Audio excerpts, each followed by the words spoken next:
dulu.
Foto.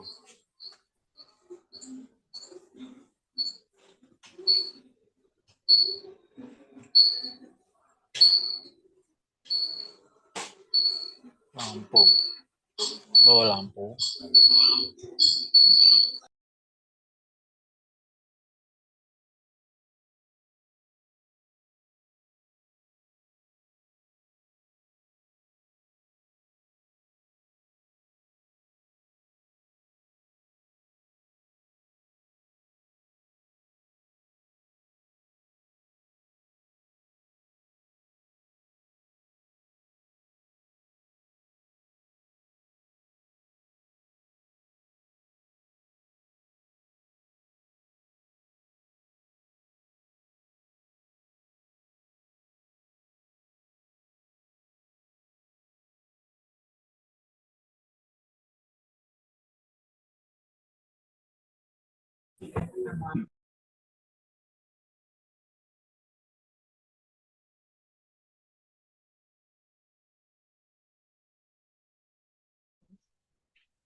Bismillahirrahmanirrahim.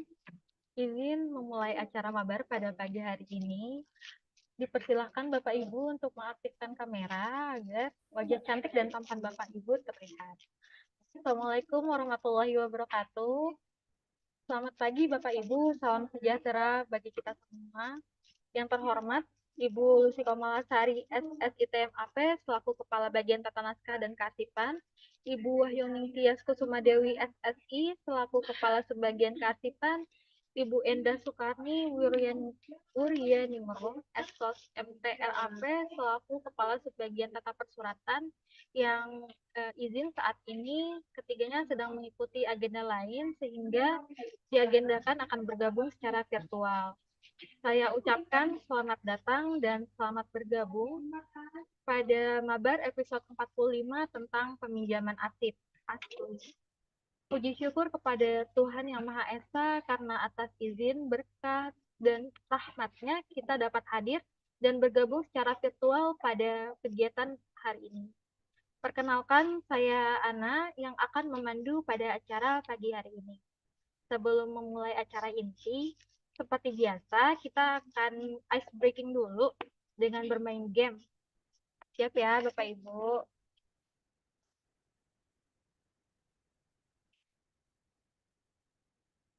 Sebentar. Saya akan share screen.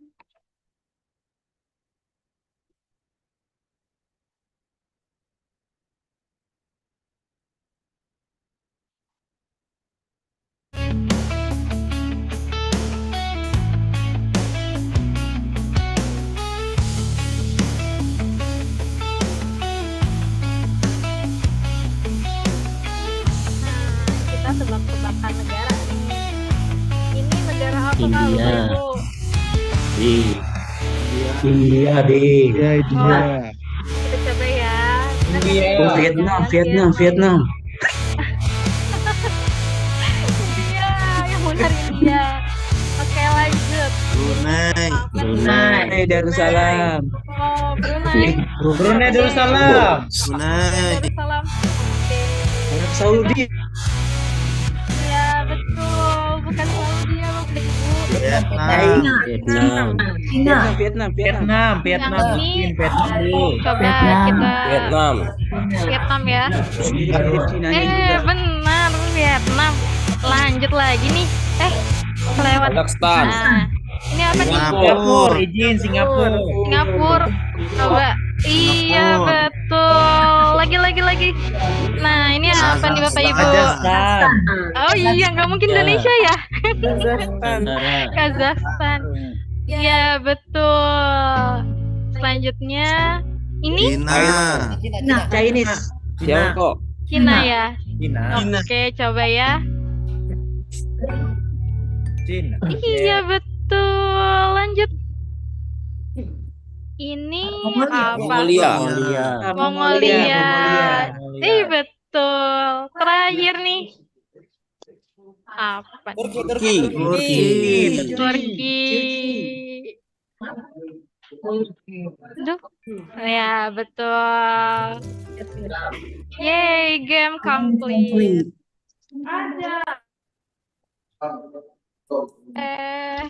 Ice breakingnya udahan dulu nih.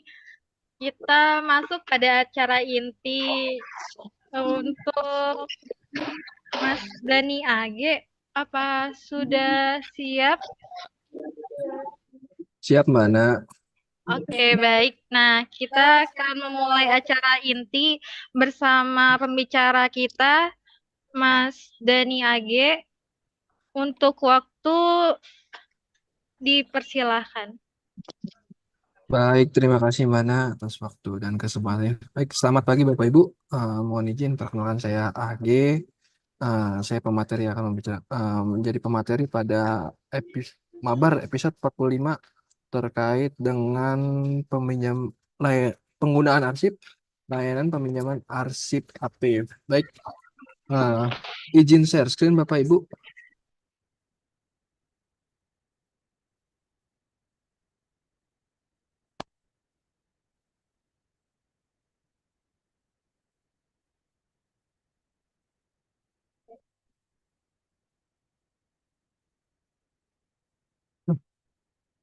Baik, Bapak Ibu, mohon izin mungkin masih terkait dengan penggunaan arsip. Mungkin minggu sebelumnya sudah ada materi sendiri terkait dengan legalisir arsip ya. Pada mabar episode kali ini kita akan membahas terkait dengan peminjaman arsip asli. Oke, apa sih tujuan dari peminjaman arsip asli? Ya, jadi masih dalam satu kesatuan yang terkait dengan kegiatan penggunaan arsip. Kalau kemarin sudah arsip legalisir, sekarang arsip asli. Gimana sih cara-caranya dan tujuannya untuk apa? Jadi tujuan untuk peminjaman arsip asli yaitu ini ada 4 poin. Yang pertama itu menjamin ketersediaan arsip yang autentik dan terpercaya sebagai bukti yang sah. Kemudian menjamin terwujudnya pengolahan arsip yang andal dan pemanfaatan arsip sesuai dengan ketentuan peraturan perundang-undangan. Yang ketiga, menjamin keselamatan dan keamanan arsip sebagai bukti pertanggungjawaban dalam kehidupan bermasyarakat, berbangsa, dan bernegara. Kemudian yang keempat, meningkatkan kualitas pelayanan publik, pengelolaan dan pemanfaatan arsip yang autentik dan terpercaya.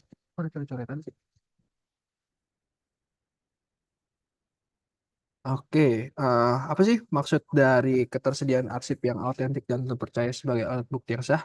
Baik, dalam penyelenggaraan kearsipan, setiap instansi atau lembaga wajib menjamin arsip sebagai rekaman kegiatan atau peristiwa yang dapat disediakan atau disajikan dalam kondisi autentik, terpercaya, sehingga dapat berfungsi sebagai alat bukti yang sah maupun dapat menjadi sumber informasi dalam pelaksanaan kegiatan pada masa yang akan datang. Mungkin ya seperti arti dari arsip itu sendiri sebagai suatu rekaman atau peristiwa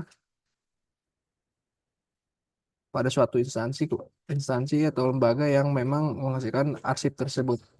Jadi ketersediaan arsip dan terpercaya itu baik secara fisik maupun informasi harus dijaga keselamatan dan keamanannya sehingga tidak mengalami kerusakan atau hilang. Jadi arsip ketika diciptakan itu akan tetap utuh di kemudian hari ketika kita akan menggunakannya. Kemudian arsip yang terpercaya, arsip yang isinya dapat dipercaya penuh dan akurat karena merepresentasikan secara lengkap dari suatu tindakan, kegiatan, atau fakta sehingga dapat diandalkan untuk kegiatan selanjutnya.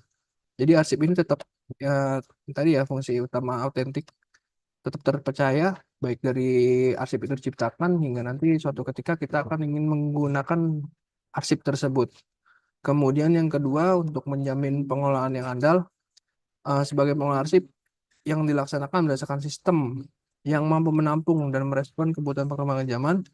Sistem pengolahan arsip andal memiliki kemampuan menjaring atau merangkap semua arsip dari seluruh kegiatan yang dihasilkan organisasi.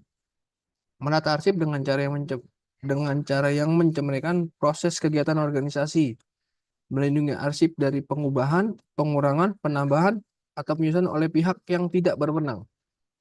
Menjadi sumber utama informasi secara rutin mengenai kegiatan yang terekam dalam arsip dan menyediakan akses terhadap semua arsip berikut beserta metadatanya.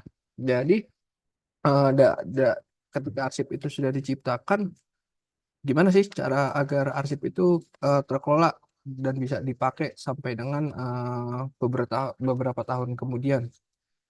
Inilah fungsi dari pengolahan arsip yang andal. Jadi di mana kita mengolah arsip tersebut supaya dapat digunakan di kemudian hari. Kemudian yang ketiga, menjamin dan keselamatan dan keamanan arsip. Bahwa arsip baik secara fisik maupun informasinya harus dijaga keselamatan dan keamanannya sehingga tidak mengalami kerusakan atau hilang. Arsip perlu dijaga kerahasiaan dari pengaksesan oleh pihak yang tidak berhak karena arsip merupakan bukti pertanggungjawaban dalam kehidupan masyarakat, berbangsa, dan bernegara. Nah, dalam poin ini kita wajib ya sebagai pengelola arsip menjamin keselamatan dan keamanan arsip. Kalau tadi sudah di poin itu menjamin pengelolaan arsip yang andal, di situ mungkin lebih teknis terkait dengan pengolahannya ya gimana untuk menjamin keselamatan dan keamanan arsip. Kemudian yang keempat, meningkatkan kualitas pelayanan publik.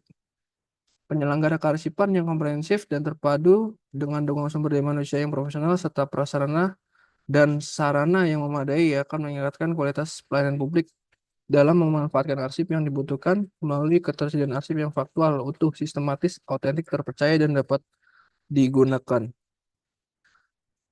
Baik, Bapak Ibu, itu adalah maksud ya terkait dengan peminjaman arsip asli sesuai dengan UU 43 tahun 2009 tentang kearsipan.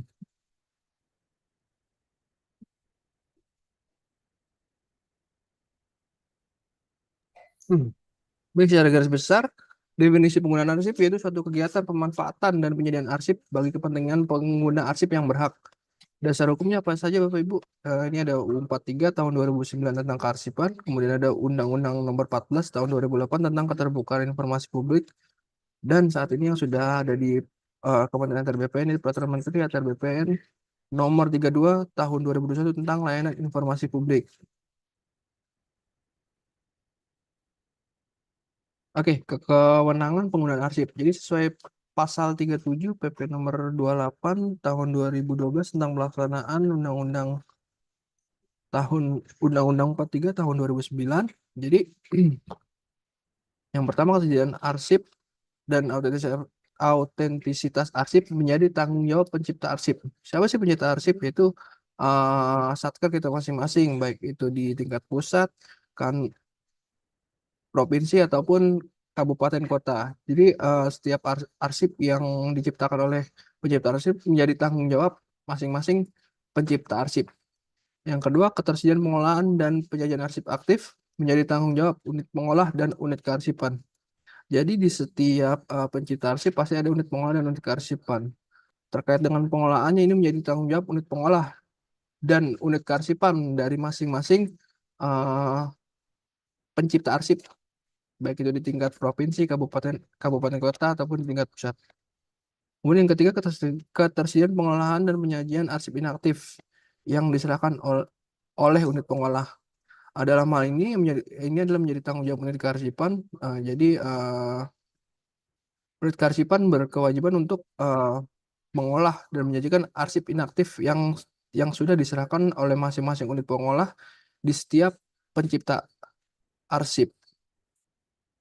Seperti kita tahu ya Bapak Ibu, unit kearsipan 1 itu berada di Biro Umum dan Layanan Pengadaan, kemudian di unit kearsipan 2 itu Sesdirjen, Sesidin, dan TU Kantor Wilayah, dan unit kearsipan 3 itu ada di TU Kantah. Kemudian unit pengolah ada di satuan kerja lainnya yang ada di satuan kerja, masing-masing satuan kerja. Jadi, sesuai dengan pasal 37 PP nomor 28 ini, kewenangan penggunaan arsip wajib dijaga ya oleh masing-masing pencipta arsip. Baik, ini aspek-aspek yang harus kita perhatikan ya terkait dengan penggunaan arsip asli. Yang pertama itu ada SKKAD atau Sistem Klasifikasi Keamanan Arsip Dinamis, yang merupakan suatu aturan pembatasan hak atau akses terhadap fisik atau media informasi arsip sebagai dasar untuk menentukan keterbukaan kerahasiaan arsip dalam rangka melindungi hak dan kewajiban pencipta arsip dan pengguna dalam pelayanan arsip. Mohon izin Bapak Ibu, untuk SKKAD sendiri ini masih menjadi PR di unit kearsipan 1 terkait dengan kebijakan ini masih kita olah sampai dengan saat ini. Jadi untuk layanan informasi terkait dengan akses dan keamanan dari masing-masing arsip itu masih sedang kita godok. Kemudian terkait dengan kewenangan, arsip hanya dapat digunakan oleh pejabat dan pegawai untuk kepentingan kedinasan sesuai dengan kewenangannya. Sedangkan untuk pengguna eksternal harus memiliki hubungan hukum dengan arsip yang dalamnya terkandung informasi publik yang tidak dikecualikan sebagaimana dimaksud dalam undang-undang yang mengatur tentang keterbukaan informasi publik. Baik Bapak Ibu, ini terkait dengan tadi Permen kita ya, Permen 30 tentang keterbukaan informasi publik. Kemudian ada pengolahan arsip dinamis. Proses pengolahan arsip dinamis secara efisien, efektif, dan sistematis meliputi penciptaan, penggunaan, dan pemeliharaan serta penyusunan arsip. Jadi aspek-aspek di sini terkait dengan pengolahan arsip dinamis. Bagaimana sih kita mengolah arsip yang kita ciptakan agar di kemudian hari dalam penggunaannya itu dapat memudahkan kita, karena kan memang ini terkait dengan penggunaan arsip asli ya. Bagaimana untuk temu kembalinya, kemudian untuk sarana media penyimpanannya terkait dengan hal yang dalam pengolahan arsip tersebut. Kemudian penggunaan arsip dinamis. Penggunaan arsip dinamis dilakukan untuk memenuhi kepentingan dalam kegiatan perencanaan, pengambilan keputusan, layanan kepentingan publik, pelindungan hak, atau penyelesaian sengketa. Jadi kembali lagi kepada fungsi arsip tersebut terhadap penggunaannya, apakah untuk memenuhi kepentingan dari masing-masing pengguna arsip tersebut. Kemudian tahapan peminjaman arsip asli. Jadi mohon izin Bapak Ibu terkait dengan peminjaman arsip asli, kita di unit kearsipan 1 sendiri ada SOP terkait dengan peminjaman arsip asli. Jadi yang pertama, pemohon mengajukan permohonan peminjaman arsip asli dengan menjelaskan maksud dan tujuan peminjaman serta mencantumkan penasihat hukum sebagai penanggung jawab. Kemudian yang kedua, petugas mencatat pada registrasi layanan. Ketiga, petugas melakukan pencarian arsip yang dipinjam melalui daftar arsip secara manual atau elektronik. Jika arsip tidak ditemukan, akan dibuatkan surat pemberitahuan.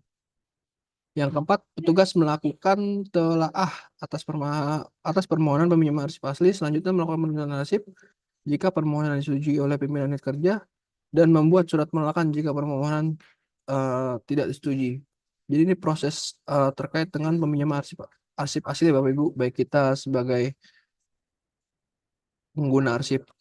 Jadi yang ingin menggunakan arsip wajib mengajukan permohonan terkait dengan peminjaman arsip asli. Kemudian nanti kita coba telaah apakah memang si pemohon baik itu pengguna internal ataupun eksternal memiliki kewenangan untuk menggunakan arsip yang dimohonkan. Kemudian nomor 5, petugas mengambil arsip dari tempat penyimpanan dengan memberi tanda keluar atau autentikator sebagai pengganti arsip. Setelah ditelaah oleh pengelola arsip, petugas akan, jika memang arsip tersebut dapat digunakan oleh pemohon, petugas arsip kemudian mengambil arsip di tempat penyimpanan. Kemudian menuliskan menggunakan autentikator sebagai pengganti arsip yang diambil. Yang keenam, peminjaman arsip asli wajib dalam pendampingan dan atau pengawasan petugas arsip. Jadi dalam ini Bapak Ibu untuk di unit kearsipan satu sendiri untuk peminjaman arsip memang wajib didampingi oleh pengelola arsip dari bagian tata naskah dan kearsipan. Jadi untuk arsipnya tidak serta-merta dibawa langsung oleh pemohon yang ingin menggunakan arsip aslinya. Kemudian yang ketujuh, dalam hal kondisi tertentu mengakibatkan petugas arsip tidak dapat melakukan pendampingan dan pengawasan peminjaman arsip asli, maka wajib menyertakan berita acara saat peminjaman dan pengembalian arsip asli.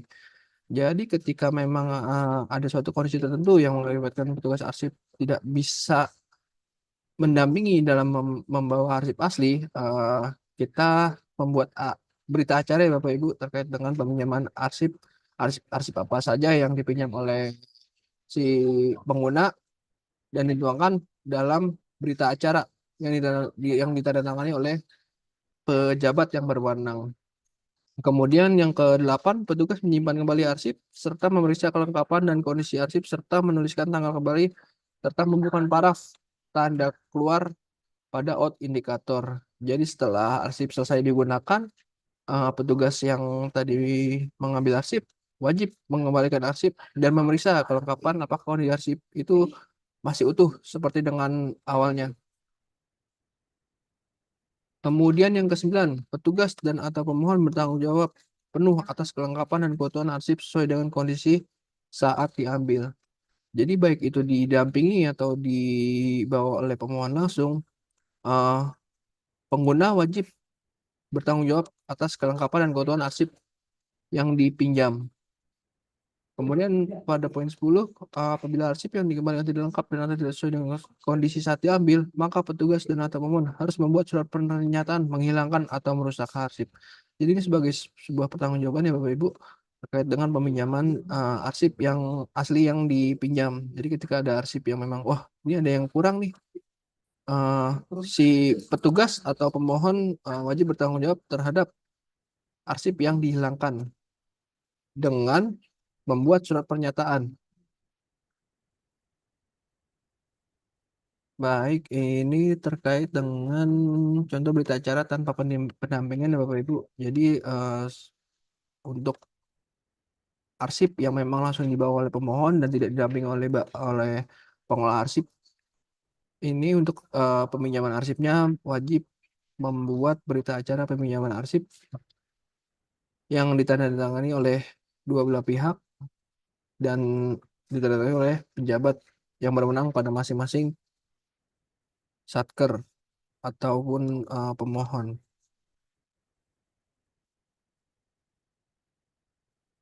Masih dari berita acara juga ketika tadi peminjaman setelah dikembalikan kita membuat berita acara pengembalian yang ditandatangani juga oleh kedua belah pihak oleh pejabat yang berwenang.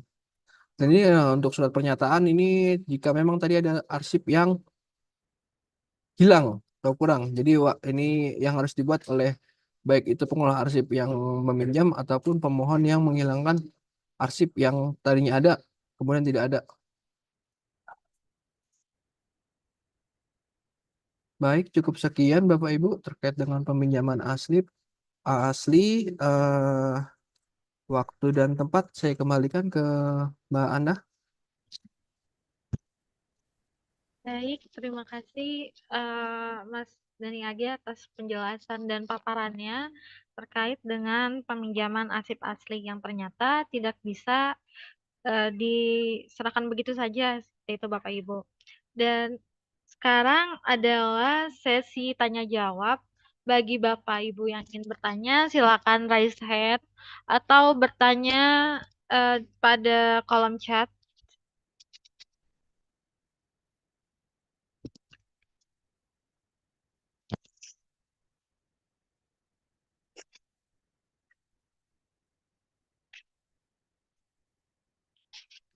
Baik, ada nih dari kata Morut. Silakan Bapak Ibu untuk mengaktifkan audio dan videonya.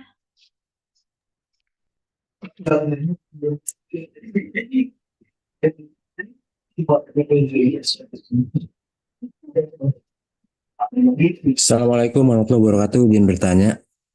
Waalaikumsalam warahmatullahi wabarakatuh. Silakan Bapak. Ya, izin Mas Dani ya. Ya, Ya, betul Pak. Mas Dani izin untuk mau bertanya bahwa di mana dalam peminjaman warkah atau arsip asli untuk di Kanwil DKI ini biasanya untuk pembuktian keasliannya dari Polda ataupun Mabes, kemudian dari pihak subbagian yang meminjam, eh, apakah memang harus ataukah si peminjamnya ini maksud kami dari intern ya, dari pegawai kita sendiri. Untuk pembuktian apakah kita sebagai petugas arsip atau petugas warkah mendampingi ataukah dari si peminjam itu hanya melalui nota dinas saja untuk tidak mendampingi. Apakah itu diperbolehkan atau tidak? Kami mohon jawabannya. Terima kasih, Mas Dani. Baik Bapak. Izin Mbak, ini langsung dijawab atau gimana? Langsung jawab aja. Saya kembali aja. Baik. Bapak.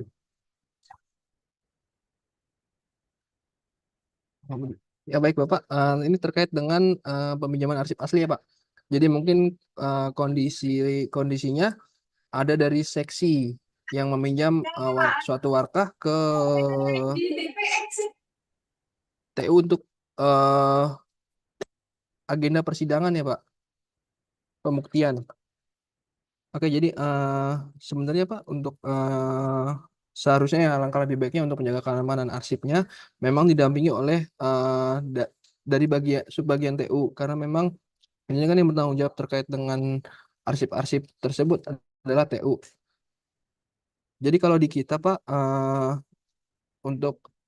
untuk arsip yang dipinjam itu memang didampingi langsung oleh pengelola arsip Pak. Jadi mereka berdata dinas ke kita, kemudian nanti kita akan ditugaskan seseorang atau petugas arsip untuk membawa arsip tersebut terkait dengan agenda pembuktiannya.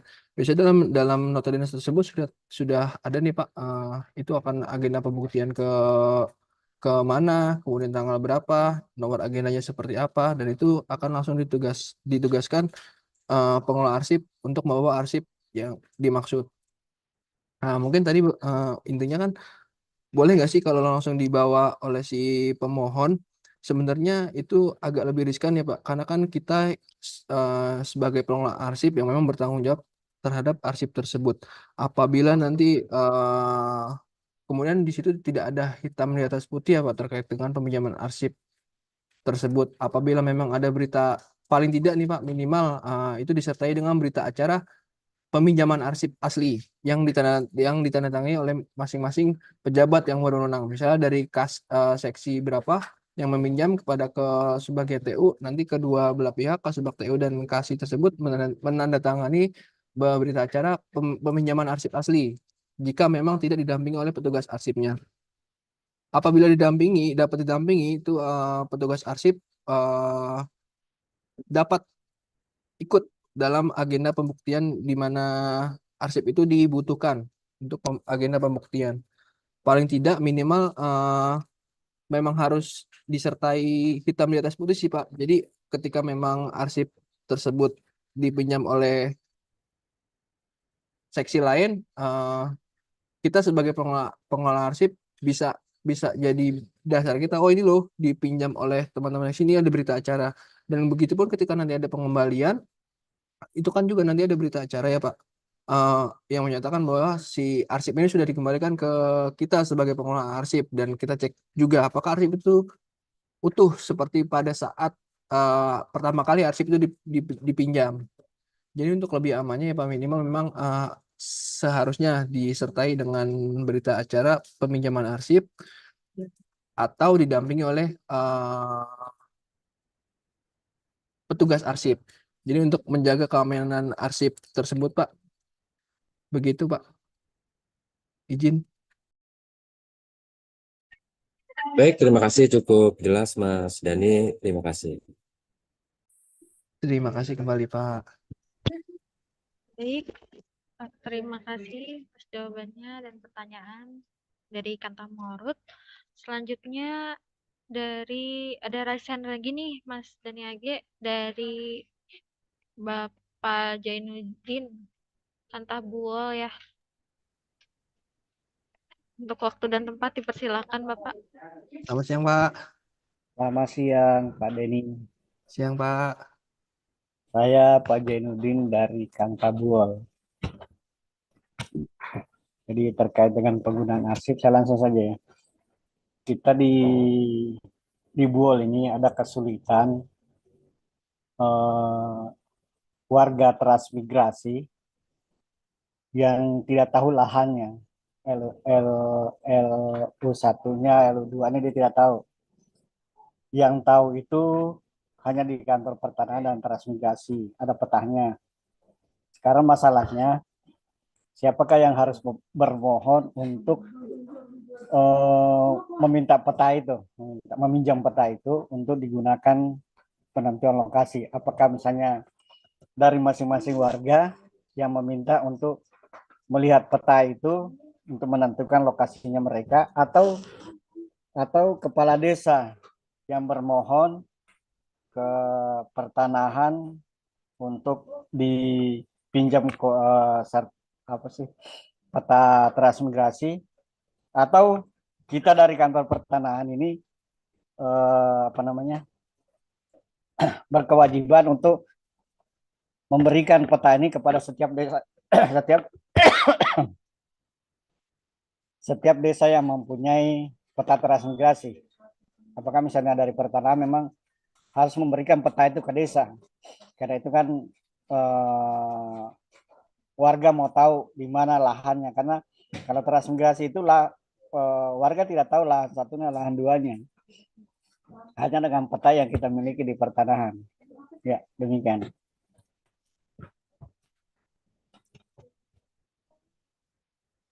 Baik, terima kasih Pak Zainuddin. Izin Pak, ini terkait dengan ada warga ya Pak yang meminta informasi terkait dengan lahan yang ia miliki ya Pak. Ya, Dan betul. kemudian untuk arsipnya itu ada di transmigrasi Pak. Ada di kantor pertanahan juga, di Kanta. Di kantor pertanahan Ada petanya di Kanta, Pak. Kantah Pak. Ya, ada. Baik Pak, izin mungkin terkait dengan hal ini ya Pak. Jika memang Kantah yang sebagai pencipta arsip, dan ketika ada pemohon yang memohon terkait dengan arsip tersebut, Kantah tersebut berkewajiban Pak untuk memberikan informasi yang dimaksud jika memang si pemohon atau pengguna arsip tersebut memiliki kewenangan terkait dengan arsip tersebut. Jadi jika ini karena kan ini eksternal ya Pak. Jadi untuk eksternal sendiri pun ada syarat-syarat terkait dengan peminjaman arsipnya. Itu sesuai dengan Permen 9 tahun 2018 Pak tentang tata naskah dinas. Jadi terkait dengan hal itu ada beberapa syarat yang harus dipenuhi pemohon. Jadi yang pertama, apa sih, mereka harus bermohon ke pencipta arsip. Jika memang pencipta arsip tersebut yang dimaksud adalah Kantah, si pemohon harus bersurat ke Kantah tersebut. Dalam surat tersebut tertulis jelas apa sih maksud tujuan terkait dengan peminjaman arsip tersebut, dan si pemohon wajib memiliki hubungan hukum dengan arsip yang memang dimohonkan. Jadi ada beberapa syarat terkait dengan hal itu Pak. Jadi pertama, membuat surat permohonan, kemudian jika wajib melampirkan identitas pemohon, kemudian jika memang si pemohon tahu arsip yang memang yang akan digunakan, wajib menyebutkan entah itu nomor arsipnya atau deskripsi arsip dari arsip yang ingin dimohonkan. Kemudian nanti dari kita setelah permohonan tersebut, petugas petugas akan menelaah Pak, apakah memang arsip yang dimohonkan si pemohon kepada pencipta arsip itu memang ada hubungan hukumnya dengan si pemohon. Jika memang dia memiliki hubungan hukum, kita bisa saja Pak memberikan informasi tersebut, dan jika memang dia berkewenangan kita berikan Pak, dan jika memang dia tidak berkewenangan, tetap kita berikan surat ulasan bahwasanya memang si pemohon tidak memiliki kewenangan untuk mengakses informasi arsip yang dimaksud, gitu Pak. Jika yang mungkin perlu digarisbawahi ya Pak, di sini si pencipta arsipnya ya Pak, karena kan memang jika memang pencipta arsipnya itu dikantah, seperti tadi saya sudah bilang, pencipta arsip itu wajib mengelola arsip yang dihasilkan oleh masing-masing pencipta arsip.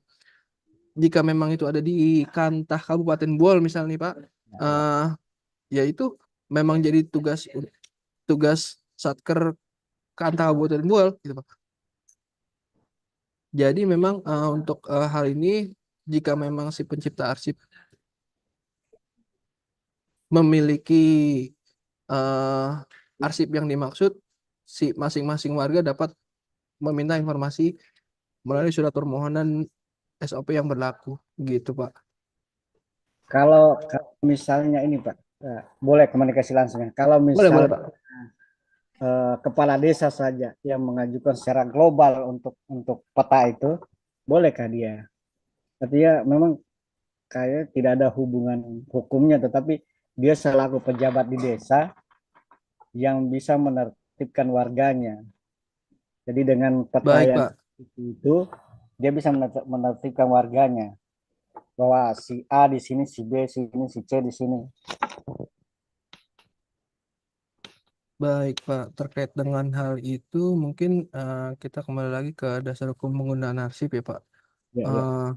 UU 43 tahun 2009, kemudian ada PP 14 tahun 2008, serta Peraturan Menteri Nomor 32 tahun 2021 tentang layanan informasi publik. Jadi memang di situ jelaskan Pak. Jadi arsip-arsip apa saja yang memang dapat diakses oleh masyarakat secara terbuka Ya. dan secara terbatas. Jika memang tadi si kepala desa itu untuk arsip yang memohonkan arsip yang dikategorikan untuk publik, itu mungkin bisa saja kita berikan Pak. Cuma jika memang itu arsipnya hanya arsip yang terbatas untuk digunakan, baik itu untuk entah untuk si subjeknya sendiri ataupun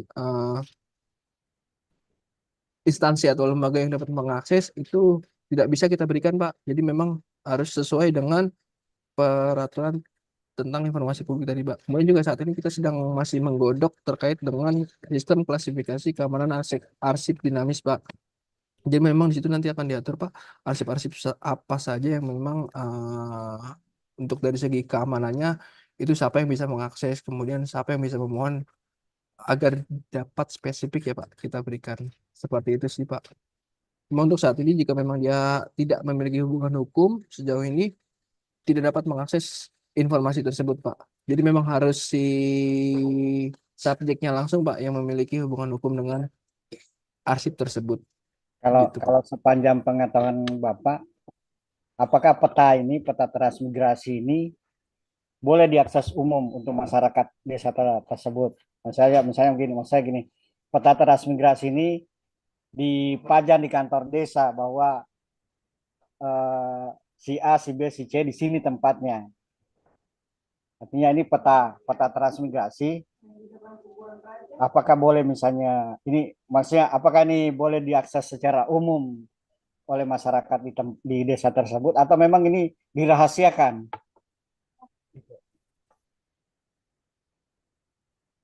Artinya saya maksudnya gini, kalau misalnya, karena ini banyak terjadi Pak, banyak terjadi di masyarakat, karena dia tidak tahu lokasinya di mana, tapi dia punya hak LU1, LU2, ada saya punya selaku warga transmigrasi.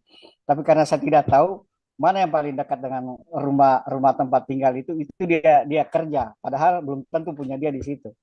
Ketika misalnya kalau ada peta transmigrasi yang ditempatkan di desa, otomatis sebelum dia kerja, dia langsung tahu, oh di sini tempat saya boleh olah di sini LU1, LU2-nya. Nah, saya apakah memang peta transmigrasi ini boleh diakses oleh masyarakat secara umum atau memang ini dirahasiakan peta itu? Makasih. Baik.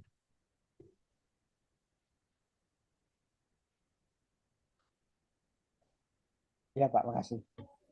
Baik Pak, izin ini coba saya sambil screening di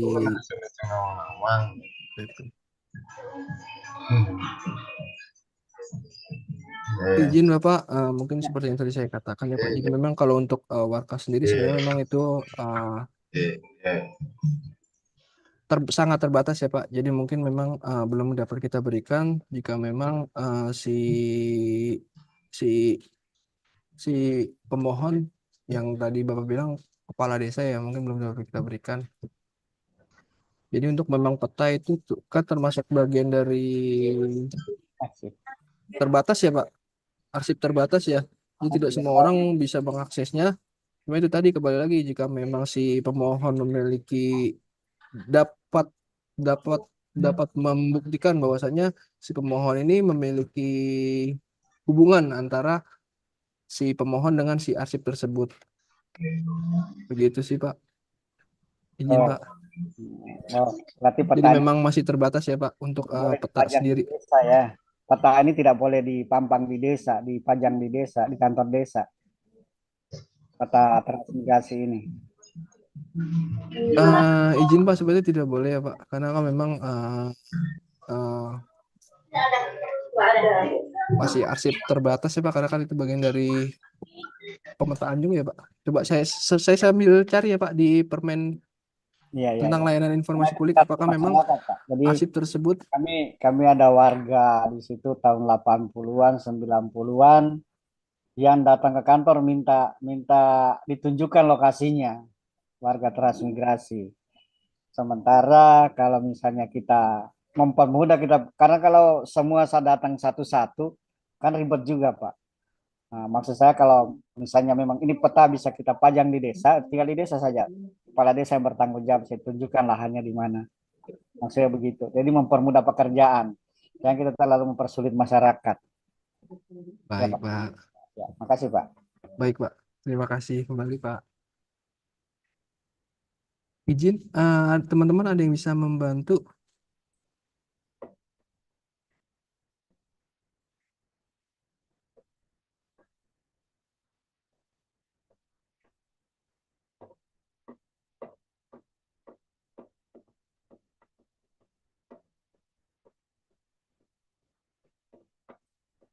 Izin Bapak, mungkin sampai dengan saat ini itu kembali Pak. Memang menjadi PR kita ya Pak, selaku unit kearsipan 1.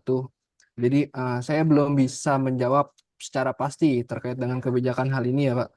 Karena kan ini berkaitan dengan kebijakan dan terkait dengan kebijakan tersebut masih digodok oleh pimpinan kita Pak, yaitu sistem klasifikasi keamanan akses arsip dinamis tersebut Pak. Jadi memang kalau untuk saya memang bukan kewenangan saya Pak untuk menjawab hal ini. Cuma mungkin itu tadi Pak, karena memang saat ini peraturan itu masih kita godok, apakah memang diperbolehkan untuk memberikan akses terhadap publik untuk arsip-arsip yang seperti itu. Sementara kita belum ada dasarnya nih Pak, apakah memang peta tersebut sudah bisa diakses oleh masyarakat luas. Izin Pak, mungkin jawaban saya seperti itu Pak. Saya menunggu jawaban kelanjutannya Pak. Baik Pak.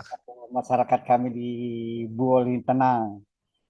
Dia bisa mengerjakan lahannya sesuai dengan haknya. Terima kasih. Baik Pak, terima kasih Pak. Terima kasih. Assalamualaikum. Izin Mbak Wulan, izin apa ada tambahan Mbak terkait pertanyaan sebelumnya Mbak? Terima kasih Mbak Ana. Izin Mas Age. Izin Pak Zainuddin. Baik, terima kasih Mbak Wulan, silakan. Nah, tadi pertanyaannya bagus banget nih Pak ya. Petanya peta transmigrasi, terus biar masyarakat tahu pengen dipajang gitu ya Pak ya. Di mana? Dipajangnya tadi Pak? Di kantor desa Di ya? kantor desa. Mohon izin Bapak, secara peraturan kita mau Pak. Di peraturan kita di Permen 32 2021 peta itu juga termasuk salah satu dari informasi yang dikecualikan. Jadi yang bisa kita berikan ke masyarakat, Bapak, sampai saat ini hanya informasinya. Jadi bukan bentuk arsipnya, bukan petanya yang kita berikan, kita pajang di kantor desa. Seperti itu, Pak ya. Jadi sampai saat ini BPN itu masih menetapkan bahwa peta sama yang diucapkan oleh Mas Age itu sudah benar, Pak ya. Kita punya yang namanya tingkat klasifikasi keamanan arsip. Nah, peta itu sesuai yang disebutkan Mas Age itu klasifikasinya adalah terbatas. Artinya, kalau informasinya itu diketahui oleh pihak yang tidak berhak, itu dapat mengakibatkan terganggunya tusi kita dan itu diklasifikasikan sebagai tingkat risiko sedang. Kalau yang info-info yang boleh dipajang, misalnya di kantor desa atau yang seterusnya, itu adalah arsip-arsip dengan tingkat risiko rendah atau tanpa risiko.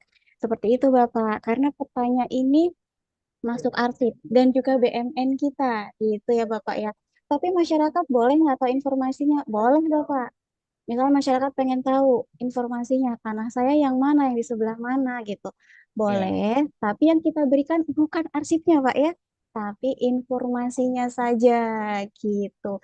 Cara-cara mendapatkan informasinya tadi seperti yang Mas Aki sudah sebut, itu sesuai dengan Permen 9 2018. Seperti itu, Bapak.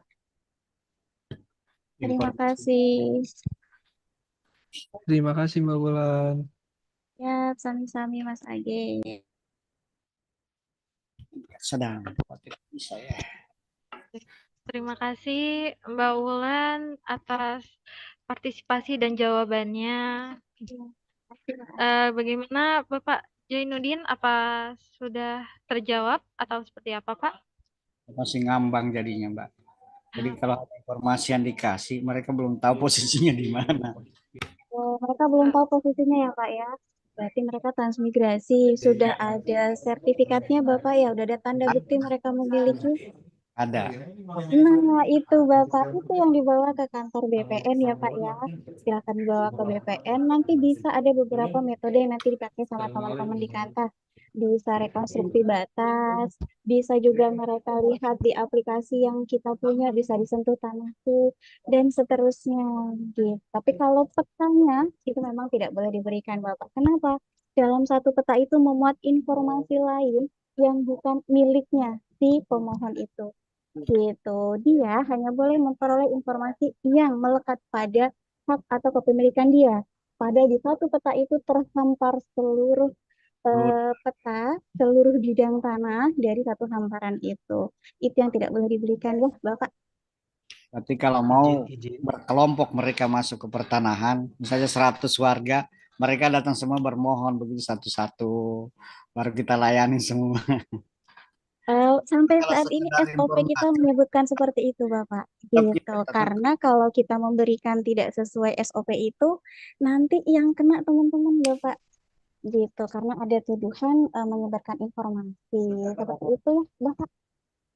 Terima kasih. Izin menambahkan sedikit, izin menambahkan terkait pertanyaan dari Kantah Puol.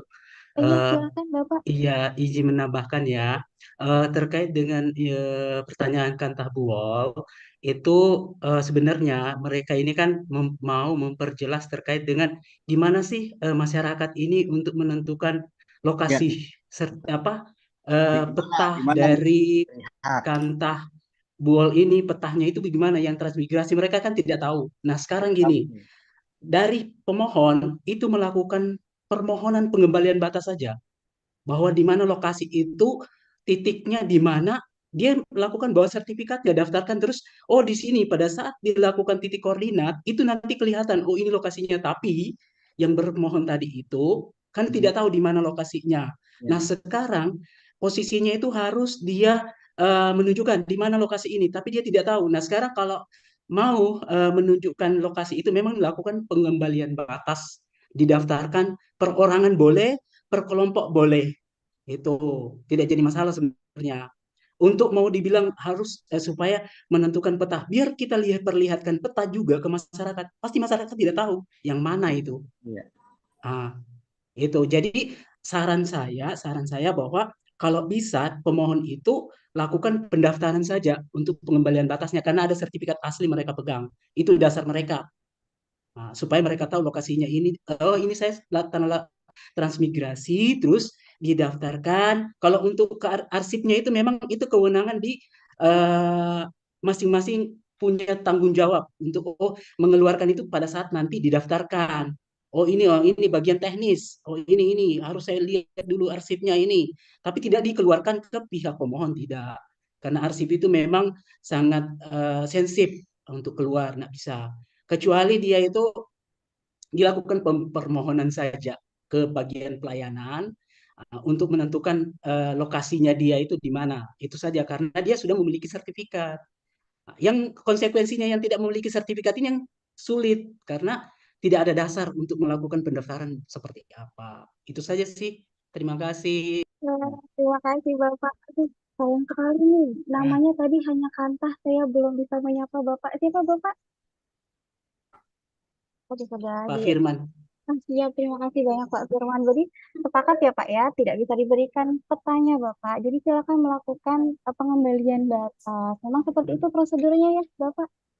Iya, iya. Gitu. Dan kita sebagai arsiparis memang arsiparis ataupun pengelola arsip kita tidak bisa memberikan arsipnya Kan arsip. langsung kepada masyarakat. Apalagi kita pajang di kantor desa. Kurang lebih itu ya Bapak Zainuddin. Iya, iya, Mbak. Sudah berkenan. Sudah. Siap, terima kasih. Terima kasih, Pak. Terima kasih Bapak Jainuddin dan terima kasih Mbak Ulan dan Bapak Firman tadi atas jawabannya. Selanjutnya kita beralih pada penanya selanjutnya, Bapak Rido dari Kanta Manokwari. Silakan Bapak Rido untuk diaktifkan suaranya. Baik, terima kasih Mbak. Perkenalkan saya Rido, saya kasih sengketa, ya pengendalian dan penanganan sengketa di Kantor Manokwari. Menarik, tema yang penting. Jadi saya ada case begini Mbak, kita kadang takut salah ya memberikan data. Dalam artian begini, contoh tanah-tanah overlap ya, tumpang tindih. Nah, kadang para pihak ataupun kuasanya itu datang ke kantor, minta data, peta, dan nomornya untuk kepentingan menggugat ke pengadilan. Nah, pertanyaan saya, apakah kita bisa memberikan data yang dimaksud? Karena kalau kita tidak berikan datanya, pasti nanti waktu sidang itu akan putusannya NO gitu, karena gugatannya tidak jelas, terutama terkait objek yang digugat. Gitu aja Mbak, apakah kita salah memberikan data terkait dengan tanah-tanah yang overlap? Gitu. Begitu saja Mbak, terima kasih. Baik, terima kasih Pak Rido. Izin Pak, ini terkait dengan tanah-tanah tumpang tindih. Jadi ada pemohon yang meminta informasi ya Pak, terkait dengan lokasi suatu wilayah. Kemudian Ya, dikasih lokasi itu dan apakah datanya Mas juga, Betul. data SHM berapa, boleh nggak kita kasih? Baik, izin Pak, kalau dari kami terkait dengan hal yang itu, jadi kembali lagi Pak ke Permen 9 tahun 2018 tentang syarat-syarat yang memang harus dipenuhi untuk meminta sebuah informasi. Jadi yang pertama Pak, apakah memang si pemohon itu memiliki hubungan hukum dengan arsip yang diminta?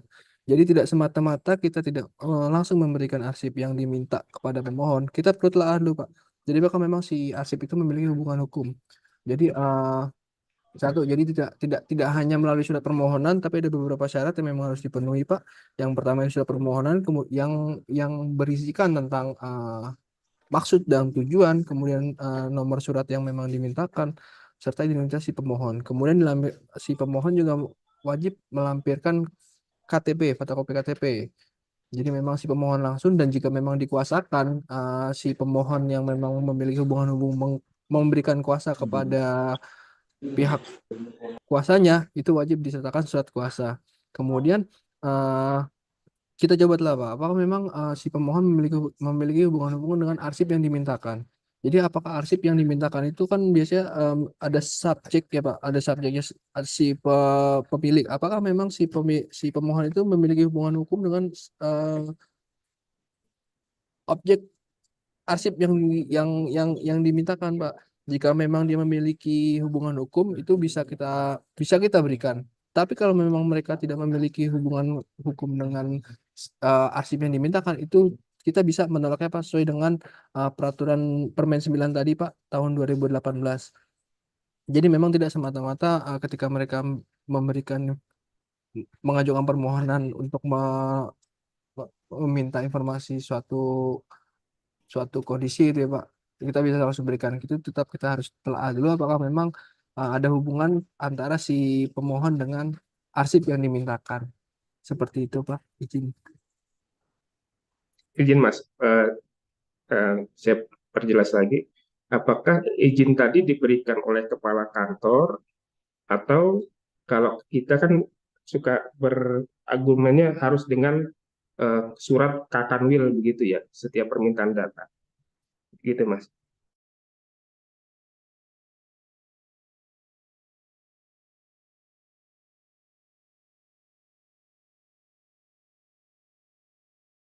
Izin Bapak ini juga pernah nih ke kita nih, ada beberapa kasus seperti ini. Jadi memang atas persetujuan kepala kantor wilayah Pak jika meminta uh, informasi tersebut. Ya kembali lagi Pak, karena memang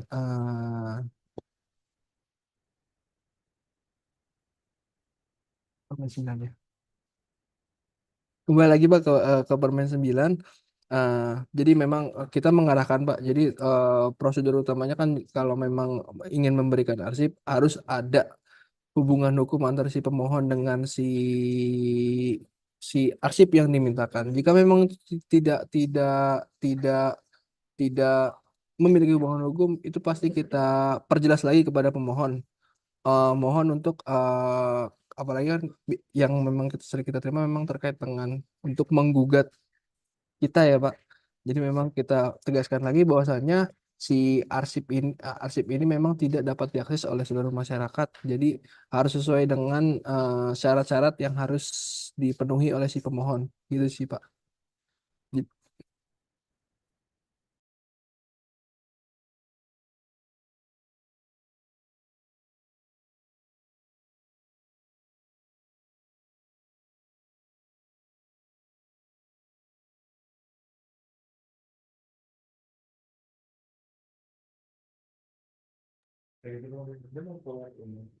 Baik Pak, ini mungkin tambahan ya Pak.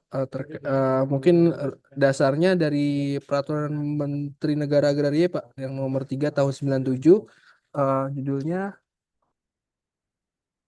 Ketentuan Pelaksanaan Peraturan Pemerintahan nomor 24 tahun tentang pendaftaran tanah. Jadi memang itu di pasal 9 pasal 192 ayat 3 ya, dengan izin tertulis kepala kantor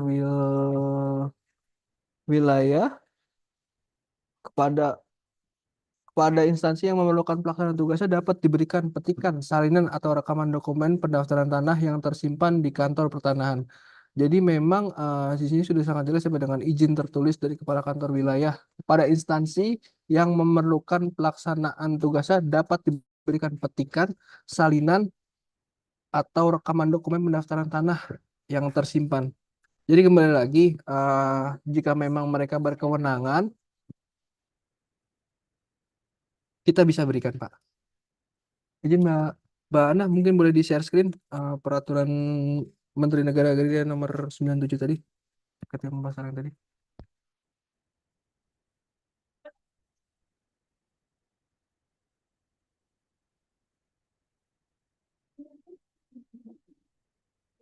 Izin Bapak Ibu, ini memang terkait dengan Peraturan Menteri Negara Agraria nomor 3 tahun 97, pasal 192 yang ayat 3. Jadi memang di sini sudah digarisbawahi bahwasanya izin tertulis pada kantor wilayah memerlukan pelaksanaan tugasnya dapat diberikan petikan, salinan atau rekaman. Jika memang, kembali lagi kan tadi terkait dengan Permen 9 tahun 2018, jika memang si pemohon memiliki hubungan hukum dengan arsip yang dimintakan, itu dapat diberikan. Tapi ya itu tadi kembali lagi, jika memang si pemohon tidak memiliki hubungan hukum dengan arsip yang dimintakan, kita tidak bisa memberikan arsip yang dimohonkan oleh si pemohon. Izin Bapak, itu dari saya. Terima kasih.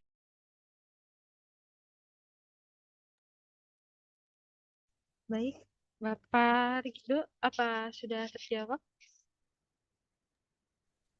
Ya, kalau itu sudah kita laksanakan, Mbak. Cuma yang kalau di Permen 192 tadi, maaf, di PP 2497 yang pasal 192 itu kan khusus instansi ya, tidak menyebut ke perorangan. Kadang yang bermohon ini kan perorangan, baik yang prinsipal atau yang punya tanah maupun kuasanya atau pengacaranya.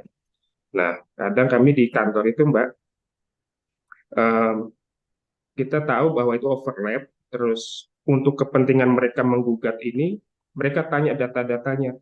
Di atas tanah situ, di atas tanahnya dia ada sertifikat nomor berapa saja, begitu ya. Nah, itu kadang kita ragu, boleh nggak ya kita kasih data-data tanah yang overlap untuk kepentingan mereka menggugat, terus kita salah atau enggak ya, gitu. Itu sih, Mbak. Tapi kalau tadi kita pakai yang pasal 192, jelas Nah, bisa jadi ditolak, salah. karena itu perorangan, bukan instansi. Nah, sedangkan kalau kita tidak memberikan datanya, otomatis gugatan mereka akan NO nanti putusannya, karena secara formil gugatannya kabur atau tidak jelas terkait objek. Itu sih, Mbak, yang masih jadi PR kita. Terima kasih. Baik, terima kasih Bapak. Izin Pak, memang kembali lagi seperti yang tadi saya sudah katakan terkait dengan benar memang perlu ya Pak ada satu aturan khusus yang lebih spesifik terkait dengan aksesibilitas dari arsipnya. Izin Pak, memang sejauh ini itu yang bisa kita sampaikan kepada pemohon. Jadi memang yang banyak juga Pak yang masuk ke kita. Jadi memang bersurat ke kita sudah ke Kantah, Kanwil, prosedurnya sama. Cuma memang kembali lagi kita kembali itu Pak ke Permen 9 tadi Pak. Jika memang si pemohon tidak berkewenangan, kita mempertegas kembali jika bahwasanya si pemohon tidak berhak untuk memiliki informasi atas arsip yang dimohonkan. Seperti itu Pak. Mungkin nanti akan lebih kuat lagi jika kita ada peraturan sendiri yaitu tadi terkait dengan sistem klasifikasi keamanan arsip yang sedang kita godok. Mudah-mudahan di sini juga tertuang terkait dengan hal-hal yang seperti tadi Pak. Jadi bisa lebih dipertegas arsip-arsip apa saja yang memang sangat terbatas untuk masyarakat umum. Izin Pak. Ridho, terima kasih.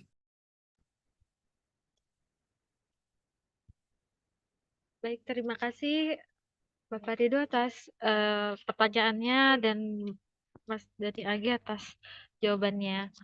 Untuk selanjutnya mungkin pertanyaan dari Izin kolom bisa chat. bertanya? Oh, Izin bisa bertanya? boleh silakan Halo. Bapak. Ya, ya terima kasih atas waktu yang diberikan. Oke. Saya menanyakan terkait dengan ini kan kearsipan ya, berkaitan langsung juga dengan yang saya sambung dengannya Pak Rido tadi ya dari Monokwari. Karena kenapa? Memang ini sangat riskan. Karena yang banyak bergelut di kearsipan ini bukan hanya di seksi 1 dan 2 dan 3. Ini memang terkait di seksi 5 juga. Ini memang sinergitas antara seksi ini harus perlu juga. Karena kenapa? Ini arsip ini kadang cenderung tidak ditemukan. Itu kadang dokumennya itu tidak ditemukan karena eh, apa ya sertifikat-sertifikat yang terbit 80-an itu cenderung kadang warkahnya itu biasanya tercecer dan tidak ditemukan lagi. Itu yang jadi dilema pada saat bidang seksi terkait dengan di seksi 5 itu memintai warkahnya itu tidak ditemukan. Nah, solusi-solusi apa yang bisa diambil dari bagian pengarsipan warkah ini? Bukan hanya kantah ya, itu semua hanya satu kan, tapi semua kantah ya di Indonesia. Karena cenderung memang dilemanya di situ yang banyak, yang problem, terutama itu terkait dengan masalah pengaduan, terus dilibatkan nanti di perkara pengadilan itu pasti muncul. Kita memohon untuk di bagian arsip itu kan meminta warkahnya. Ternyata warkah ini tidak lengkap, tidak sesuai dengan yang kita mau ajukan nanti pada saat pembuktian. Ini yang memang arsip ini perlu sekali untuk memang betul-betul untuk ditata atau disusun sesuai dengan teknisnya seperti apa. Itu yang memang harus perlu sama-sama ya untuk memperbaiki, karena cenderung warka ini memang ya mungkin di beberapa kota daerah Kanta itu memang sudah lumayan bagus, dan ada beberapa memang yang belum tertata dan rapi pada saat warka-warkanya itu. Nah, solusinya apa yang bisa diambil dari petugas warka sendiri, dari seperti manajemen yang harus dilakukan supaya warga itu bisa bisa rapi, kemudian bisa ditemukan secara sistem cepatnya. Kendalanya di sini itu yang maksud saya, kadang kita meminta warga itu kan biasanya disposisinya itu kan biasa ke seksi, biasa ada yang seperti itu. Minta nota dinas dari seksi yang berkaitan, terus dilibatkan ke TU-nya. Kadang juga biasanya seksi yang langsung ke warkanya. Itu seperti apa sih manajemen anunya? Karena ini kan polanya kan beda-beda. Apakah satu pintu sistemnya yang dibangun dari kementerian ke kanta-kanta, atau memang ada kebijakan-kebijakan khusus yang memang diperuntukkan atau mengikuti, ini kan biasanya ada yang tidak mengikuti peraturan yang memang sudah ada di arsip itu, karena begitu melenceng, maksudnya begitu, keluar dari konteks aturan yang memang arsip itu, kadang seperti itu, tidak dibaca detailnya seperti apa isi-isi ini, terus peminjamannya seperti apa, itu sepertinya masih banyak yang perlu dibenahi sebenarnya. Karena sayang kalau itu ada tapi tidak dilaksanakan di setiap kanta-kanta, terutama kanta-kanta lah. Kadang cenderung kanta-kanta ini kan ya mengabaikan juga dalam hal aturan-aturan itu, semenah ambil apa segalanya, itu biasanya juga warga kadang tercecer itu. Ya saya hanya minta seperti apa lebih baiknya dari pihak bagian arsip ini untuk mendistribusikan ke kanta-kanta. Oh sebenarnya harus jangan ada dilanggar aturan itu, jangan sampai SOP-nya itu keluar dari SOP itu sendiri, maksudnya seperti itu. Karena biasanya kan keluar dari SOP juga ada. Itu yang bahaya. Karena ini internal kantor. Kadang seperti itu. Jadi petugas-petugas warga juga harus bertanggung jawab sebatas kewenangan dia, sebatas tanggung jawab dia seperti apa. Perlu koordinasi. Karena itu banyak kendala di situ. Bukan hanya dari seksi, dari teknis 1, 2, 3 membutuhkan warga, pasti ada yang janggal, ada yang ini, konsekuensinya seperti apa. Mungkin ya itu tadi ada juga saya baca yang dijelaskan tadi, ada dilakukan berita acara apa, tapi menjadikan bukti nanti pada saat kita diperkarakan itu kita menjamin apa tidak, itu kan tidak tahu, Pak. Oke, terima kasih atas waktunya. Saya mohon jawabannya biar lebih jelas. Terima kasih. Baik, terima kasih Pak Herman. Di sini mungkin menggarisbawahi terkait dengan pengelolaan arsip warkahnya ya Pak. Kemudian apakah di akhir tadi ada pertanyaan terkait dengan berita acara peminjaman, apakah memang bisa mengakomodir terkait dengan warkah yang tercecer atau yang dipinjam. Baik Pak, izin pertama-tama mungkin terkait dengan pengelolaan arsip. Izin mungkin tadi saya sudah dijelaskan juga ya Pak terkait dengan aspek-aspek yang harus ada terkait dengan penggunaan arsip. Jadi memang ini kembali ke bagaimana kita melakukan pengelolaan arsip ya Pak. Di masing-masing satker mengolah arsip yang memang diciptakan oleh masing-masing pencipta arsip. Jadi memang setelah melakukan penciptaan itu kita wajib melakukan pemeliharaan terhadap arsip tersebut. Yang mana mungkin disertai dengan sarana dan prasarana yang mumpuni untuk menyimpan arsip tersebut supaya arsip tersebut tetap terjaga keautentikannya, keamanannya, sehingga dapat diolah atau digunakan lagi di kemudian hari.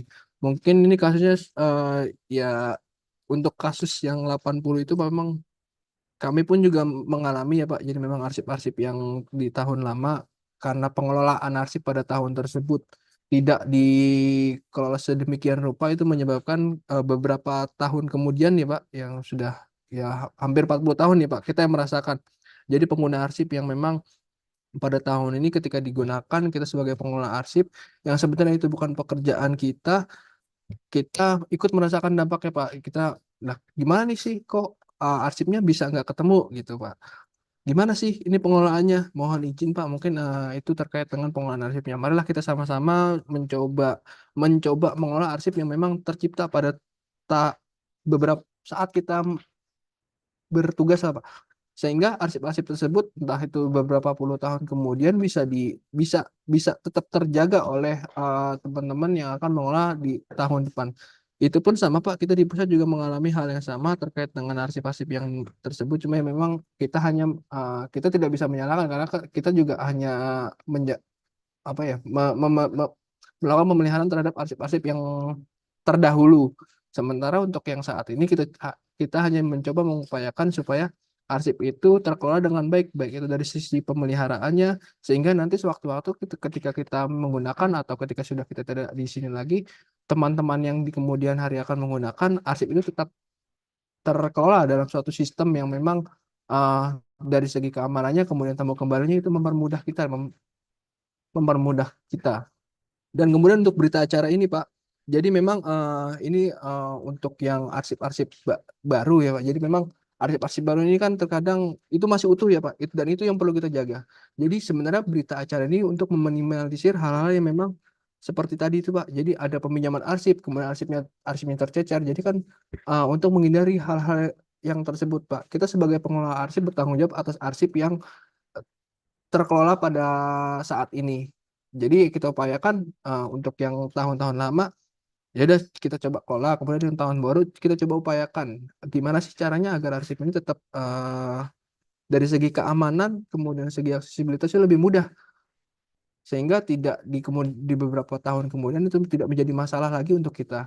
Jadi sebenarnya memang berita acara ini sebagai satu prosedur ya Pak untuk kita meminimalisir hal tersebut, entah itu hilang, tercecer atau saling menyalahkan. Jadi pada intinya mungkin karena memang kita yang ditugaskan sebagai pengelola arsip Pak, otomatis kita bertanggung jawab. Mungkin di beberapa episode sebelumnya sempat dibahas terkait dengan apa sih, pidana terkait dengan arsip ya. Itu apa-apa saja. Nah, itu untuk meminimalisir hal yang tersebut agar kita sebagai pengelola arsip tetap bisa bertanggung jawab terhadap arsip-arsip yang memang kita kelola pada saat ini. Izinnya mungkin seperti itu ya Pak. Jadi pada intinya memang bagaimana kita mengelola terhadap arsip-arsip yang kita ciptakan. Itu kembali lagi kepada masing-masing stakeholder ya. Apakah memang aware terhadap arsip yang mereka ciptakan, kemudian apakah memang hal-hal tersebut menjadi perhatian. Ya mungkin metode-metodenya sudah dibahas pada beberapa episode sebelumnya terkait dengan teknis pelaksanaannya ya, di mabar sebelumnya, dan juga mungkin juga kita sudah melakukan beberapa upaya terkait dengan bersurat terkait dengan pengelolaan arsip vital, kemudian kita melakukan monitoring evaluasi, itu pun juga sebagai salah satu upaya kita sebagai unit kearsipan satu agar dapat teman-teman di Satker melakukan pengelolaan arsip dengan baik dan benar. Mohon izin Pak, itu jawaban dari saya Pak Herman. Terima kasih. Ya, terima kasih sudah menjawab beberapa item. Memang sarannya juga bagus seperti itu. Saya positifnya terkait dengan warka yang sekarang ya, yang baru. Mungkin di warka-warka yang lama itu memang sudah sisa kita merawat lagi seperti apa kondisinya itu kita rapikan juga, bukan berarti kita abaikan karena itu memang konsekuensinya itu tetap berjalan terus karena masih terpakai karena belum ada perubahan-perubahan yang mereka lakukan, kecuali perubahan itu mungkin bisa saja eh, mengganti belangko yang lama ke belangko baru, mungkin itu saja. Sekarang kan by system ya, by elektronik, ya mau tidak mau pasti akan berubah ke elektronik semua. Cuman maksud saya sebelum berubah ke elektronik itu kan memang fisiknya itu penting, meskipun ada elektronik tapi fisiknya itu penting karena fisik itu menjadi jaminan apa? Maksud saya keamanan pada saat kita dilakukan pemanggilan apa segala macam bentuk itu pembuktian itu jadi dasar kita. Bukan berarti elektronik itu menjadikan kita by system, tapi untuk fisik itu yang harus juga perlu. Bukan berarti meninggalkan yang manualnya juga enggak. Berarti fisiknya karena pendaftaran itu kan menggunakan manual, Pak. Berkas-berkas ada, warka ada kan. Nah, untuk pencetakan fisiknya itu juga ya elektroniknya ada. Biar datanya juga tidak hilang dan tidak ini, iya bagus, sangat bagus. Cuma memang perlu untuk kita perhatikan juga, bukan meninggalkan warga yang sudah ada dan sudah jalan, kemudian kita abaikan jalan. Karena itu memang konsekuensinya sangat berkesinambungan sampai ke depannya. Itu saja. Terima kasih atas jawaban, terus saran-saran juga ya. Terima kasih sudah membuka dengan yang ikut Zoom ini, bisa biar tahu oh seperti ini loh warga ini. Jadi dia berbagi ilmu, berbagi pengalaman, karena bukan hanya di kanta kami, tapi di kanta-kanta lain pasti ada seperti itu. Cuma memang cenderungnya kan kebijakan yang muncul di situ. Ya, terima kasih. Assalamualaikum warahmatullahi wabarakatuh. Baik, terima kasih kembali Pak Irman. Wassalamualaikum warahmatullahi wabarakatuh. Ini Bapak Herman ya. Untuk selanjutnya mungkin ini pertanyaan terakhir secara langsung ya, yang raisan lagi Mas Age dari Antah Mabar atas nama Westiawan. Untuk waktu dan tempat dipersilakan Pak. Oh ya, terima kasih. Selamat siang. Saya Waistiawan dari Kantor Pertanahan Manggarai Barat, Labuan Bajo ini. Ibu, saya mau tanya, ya. Ini jadi di kantah kita itu seringkali banyak terjadi beda nama, Ibu. Karena saya tidak tahu ya, mungkin di sini yang dukcapilnya apa sangat dinamis ya mungkin, atau bagaimana, atau orang-orangnya yang suka ganti nama saya juga tidak tahu. Seperti itu. Jadi seringkali ketika kita mau melakukan ganti nama, sedangkan permohonan ganti nama itu di sini tuh eh, seri- tidak pernah memakai putusan pengadilan, seringkali hanya pakai surat keterangan seperti itu, pakai surat keterangan dari desa dan lain sebagainya. Sedangkan dari Dukcapil sini juga tidak mau menerangkan terkait mungkin nama yang dahulu seperti apa dan bagaimana. Nah, maka dari itu, karena banyak warga-warga kita yang warga lama tahun 90-an, 80-an itu kan sangat sulit sekali tuh untuk ditemukan. Baru-baru ini saya ada baca, Bapak Ibu, aktualisasi dari CPNS atau PNS di daerah Jawa Tengah. Itu di salah satu kantor pertanahan. Tapi dalam aktualisasinya ini tuh terkait dengan warga yang hilang dalam proses PTSL tapi. PTSL. Ini ada aktualisasinya, saya bacakan. Di dalam latar belakangnya itu intinya terkait dengan warga yang tidak ditemukan karena dokumen hilang, harus dilakukan pembuatan dokumen baru dengan pengumpulan data ulang untuk menggantikan dokumen warga tersebut dalam rentang waktu 14 hari setelah diadakan pengumuman. Jika dalam rentang waktu tersebut dokumen warga tidak ditemukan atau dibuat dokumen pengganti, maka tidak dapat dibuat berita acara kesesuaian karena perbedaan jumlah dokumen. Lalu berikutnya, di lain sisi, jika dokumen warga tidak dapat ditemukan dan telah diambil keputusan untuk melakukan pengumpulan data ulang, maka dokumen tersebut harus diselesaikan dalam rentang waktu 14 hari setelah pengumuman.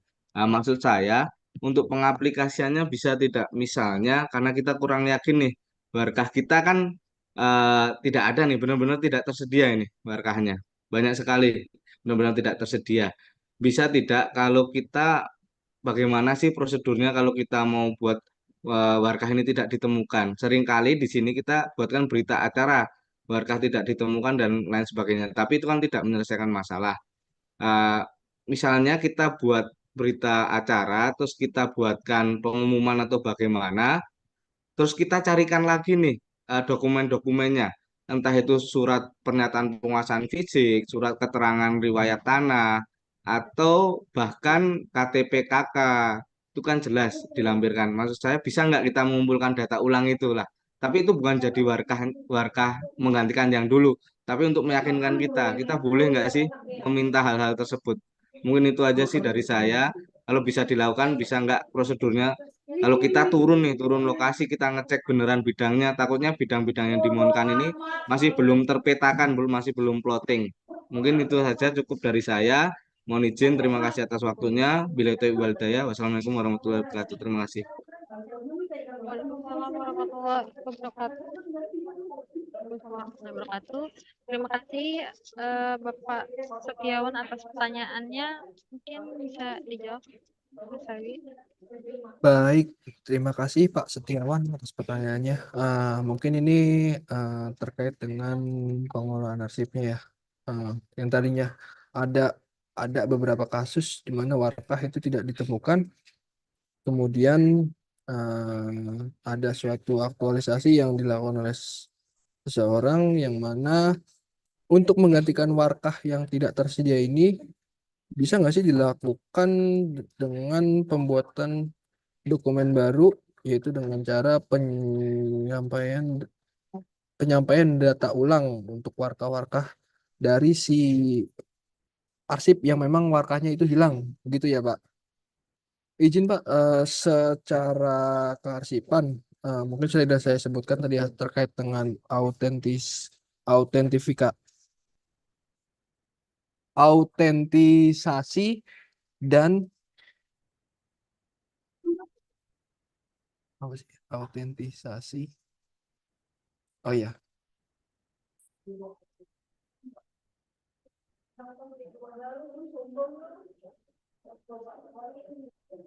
Baik, izin Pak Setiawan.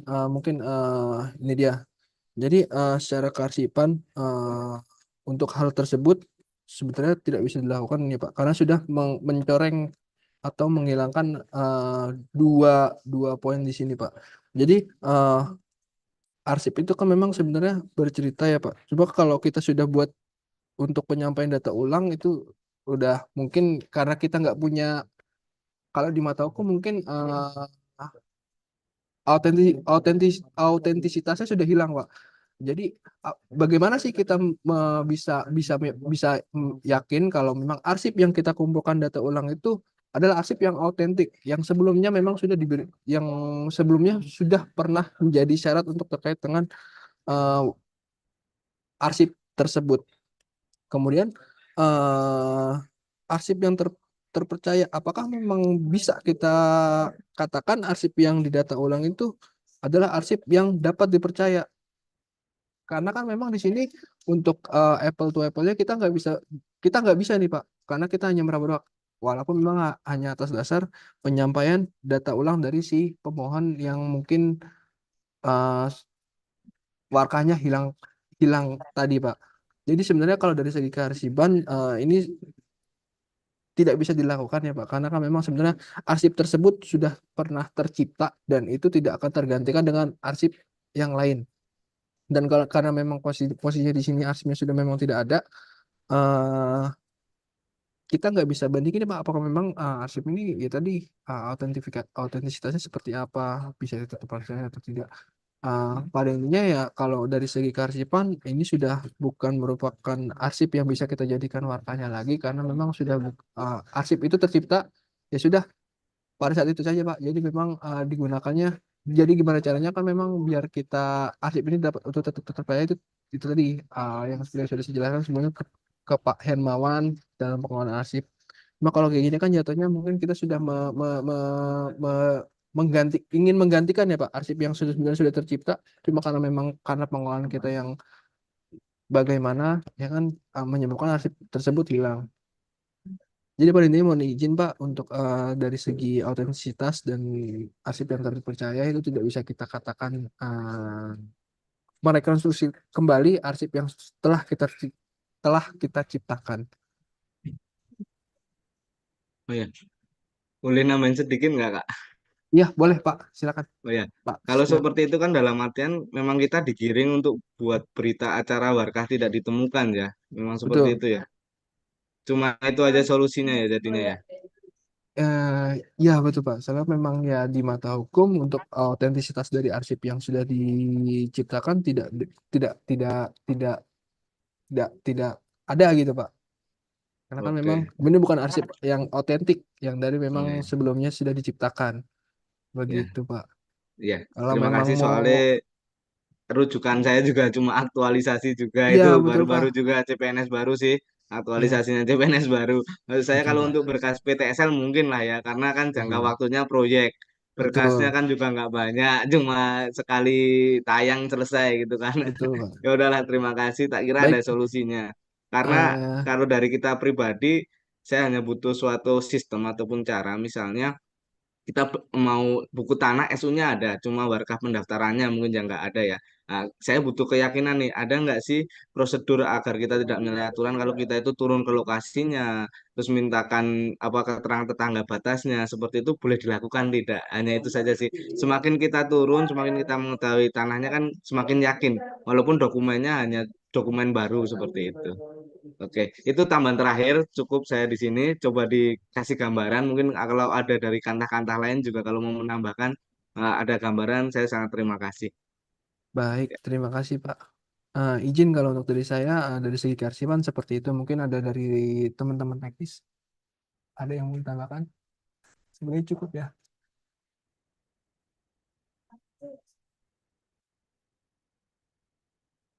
Baik. Baik, terima kasih Mas Age, Bapak Iwan. Izin Kak, iya ya. Ternyata secara kearifan memang itu sulit dilakukan, tapi kayaknya saya sekaligus eh, menegaskan kembali di kolom chat tidak ada pertanyaan agar hal seperti itu tidak terjadi lagi ya Bapak ya. Jadi kami sarankan, ini juga yang kami lakukan di kementerian dan juga sudah kami terapkan di lingkungan pusat. Hanya saja untuk yang di daerah belum ya menunggu. Jadi kami mewajibkan bahwa seluruh satker itu memiliki daftar arsip. Jadi nanti misalnya ada berkas yang masuk nih ya ke Bapak gitu ya. Itu berkas tidak bisa langsung diproses sebelum dibuatkan daftarnya. Jadi isinya apa?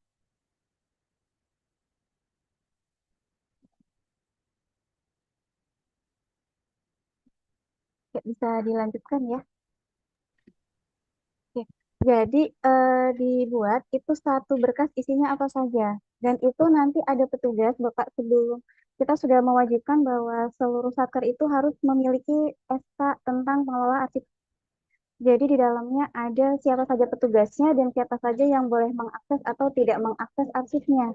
Gitu. Jadi jika suatu saat terjadi kehilangan, petugas-petugas itulah yang dicari. Kemudian memang sampai saat ini karena peraturan kami belum terbit, Pak, jadi yang kami sarankan memang pembuatan berita acara. Dan juga untuk pencegahan selanjutnya adalah seluruh arsip yang dimiliki dibuatkan daftar arsip, ditandatangani oleh unsur pimpinan sehingga jelas. Per tanggal sekian, arsip yang ada di bagian itu apa saja gitu. Jadi kalau misalnya hilangnya setelah tanggal itu, maka ada orang-orang yang bisa kita minta informasinya. Seperti itu yang kami lakukan di kearsipan.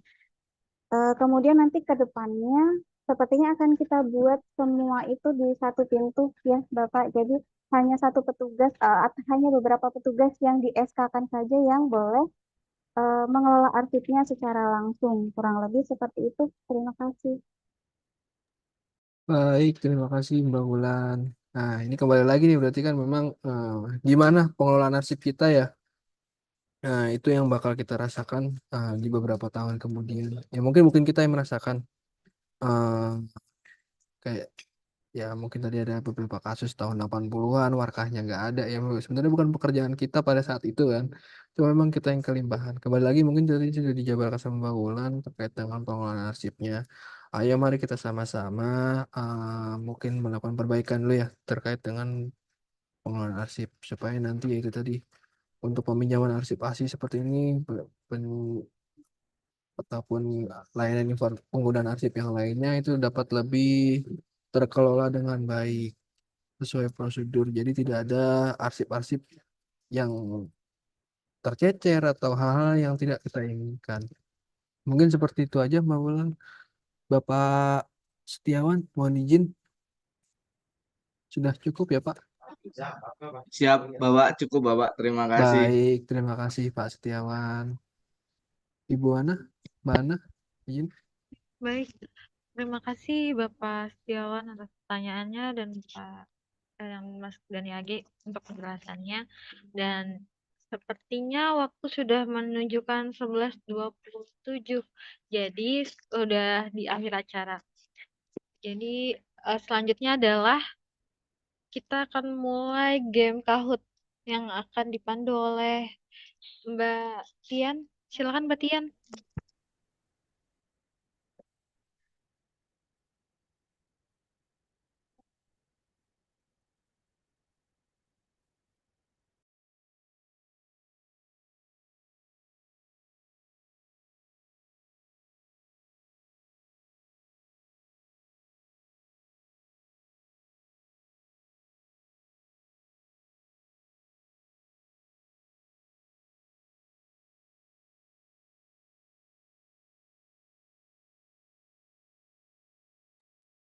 Izin Bapak Ibu,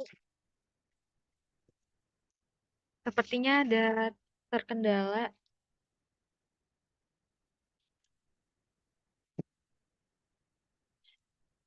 Dimohon untuk waktunya ditunggu sebentar karena lagi ada kendala teknis.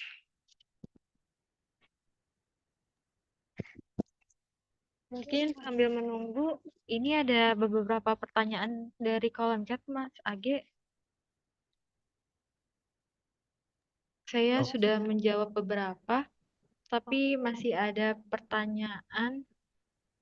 Oh, ini katanya nih dari Kanta Rembang mau tanya, apa Bapak izin masih ada di Zoom? Masih, Bu, masih. Oh, baik. Silakan Bapak untuk pertanyaannya. Iya, Bu, terima kasih.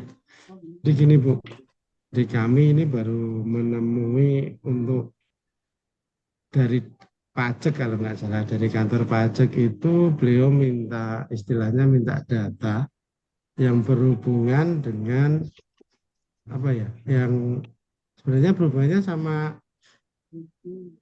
PT atau seseorang itu yang belum mau membayar pajak. Nah, dia meminta surat kepada kita untuk memberikan arsip termasuk jumlah tanah-tanahnya, di situ ada isinya seperti apa di dalam, apakah ada HT-nya, nomor SU dan lain-lain. Apakah boleh dari kami di Kanta itu untuk memberikan informasi yang diminta dari kantor pajak itu. Sedangkan setahu saya kalau sebuah data itu yang bisa memakai yang bisa minta itu kan APH ya, kalau itu aja dengan surat resmi untuk ke kita ya, dalam rangka penyidikan atau penyelidikan ataupun sita.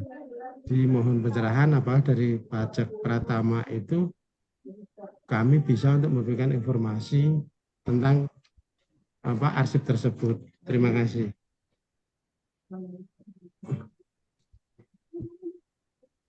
Baik Pak Ribut, terima kasih atas pertanyaannya.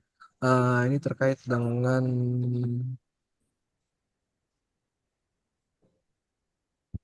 permohonan informasi warkah ya Pak, terkait dengan suatu PT dari kantor pajak. Iya, betul. Baik, izin Pak, kalau dari kita memang karena memang tidak ada hubungan hubungan hukum dengan si kantor pajak dengan warkah dimaksud, ini masih sama seperti yang tadi saya sudah sampaikan, kecuali memang ini dari APH, aparat penegak hukum yang memang meminta suatu dokumen atau data, karena memang kan ini kembali lagi Pak, kita belum ada permen yang mengatur terkait dengan sistem klasifikasi keamanan arsipnya. Jadi memang kalau untuk dari kantor pajak ini, karena memang mereka belum memiliki hubungan hukum dengan arsip yang dimaksud, kita tidak dapat memberikan. Karena memang itu tadi, kita masih belum ada dasar yang mengatur apakah memang hal seperti ini nih bisa di bisa diberikan atau tidak oleh kita. Padahal kan memang ada terkait dengan informasi publik, kemudian tadi PMNA nomor 3 tahun 97, seperti itu Pak. Cuma memang kalau untuk ini kan memang ini di luar dari kewenangan kita untuk memberikan informasi tersebut ya Pak. Begitu Pak. Mohon izin, sampai sini masih sama jawabannya terkait dengan SKKAD kita. Mohon izin bersabar. Ya, Cuma kalau untuk APH baru sejauh ini sih untuk eternal kita baru memberikan ke APH saja Pak untuk informasi-informasi tersebut. Jadi memang terkait dengan hukum untuk arsip yang kita berikan. Begitu Pak. Terima kasih Pak. siap, siap, Pak. Jadi memang intinya kita belum diperbolehkan untuk memberikan, guys. Saya juga mikirnya gini, Mas. Itu kan urusan pajak sama perorangan, masalah perpajakan, kan. Dianya mau membayar atau tidak, kok larinya juga ke BPN untuk tanah-tanahnya. Saya juga mikirnya aneh di situ juga. Kenapa kok larinya ke BPN juga kan? Kan padahal itu kan kayak PT, dia mungkin nggak bayar pajak, kan bisa langsung ke PT-nya langsung kan, istilahnya seperti itu. Makanya terutama saya dapat dispo dari pimpinan kan sebelum saya melangkah salah memberikan informasi kan, mumpung ada kegiatan Zoom ini saya bertanya dulu dan alhamdulillah sudah ada jawaban dari Masnya dan saya berterima kasih sekali. Sekian Mas dari Rembang, Mas. Baik, terima kasih Pak Ridut. Baik, terima kasih Bapak Ribut dari kantor Lembang dan Mas Daniagi atas jawabannya. Tadi kita sudah sama-sama belajar tentang peminjaman arsip asli yang ternyata ada syarat dan ketentuan agar arsip yang dikeluarkan dapat kembali sesuai dengan kondisinya saat dipinjam dan tidak sembarang untuk diserahkan yang kepada tidak yang berwenang atau tidak memiliki hak untuk mengaksesnya.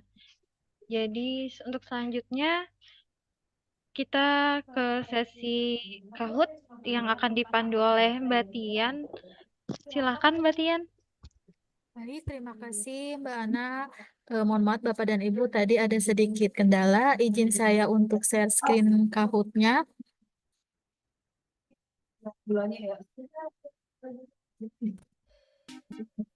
Silakan Bapak Ibu untuk bergabung dengan Kahoot-nya.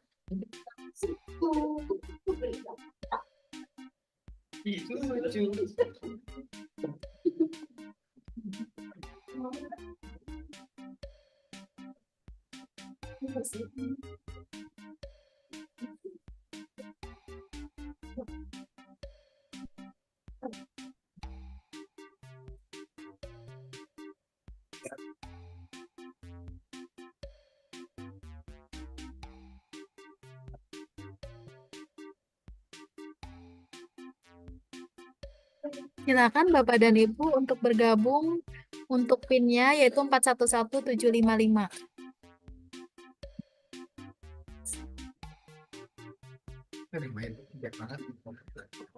Nggak ada yang main.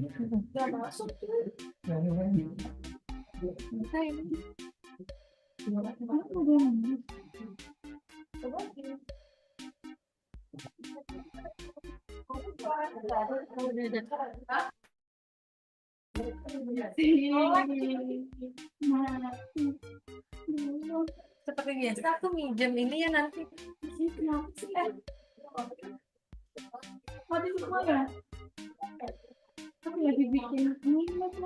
Nggak ada yang main. Kenapa? Ya, Pak.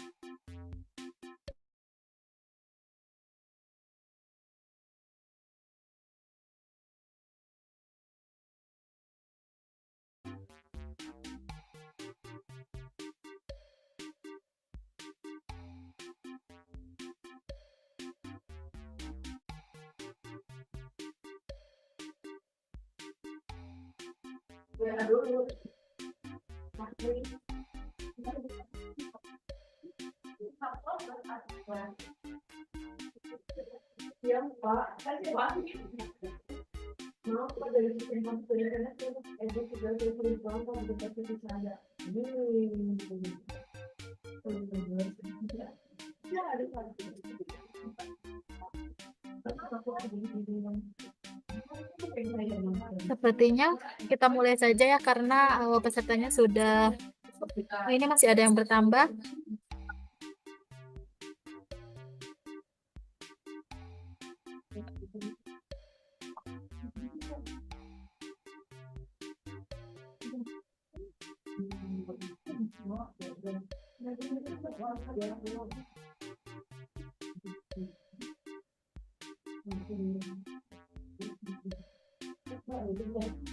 Sudah ada 69 peserta. Kita mulai saja ya Bapak dan Ibu.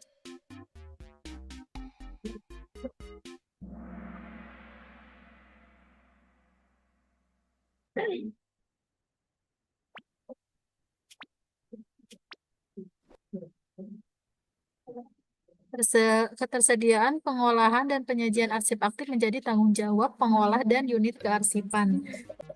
Ini apakah benar atau salah?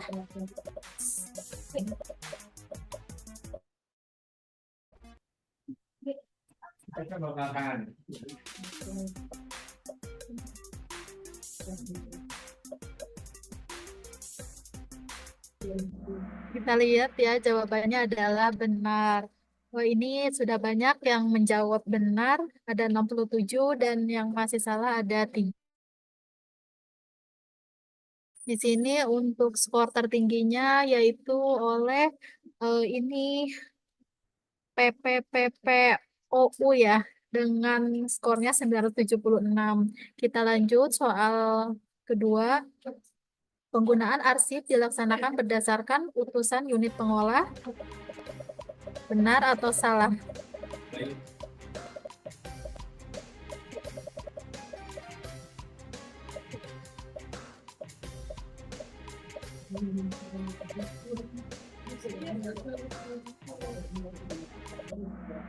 Jawabannya adalah salah. Wah, ini di soal yang kedua, untuk yang menjawab benar lebih banyak 41. Kemudian lanjut untuk skornya, yaitu di duduk yang pertama adalah oleh Berbi. Kemudian selanjutnya,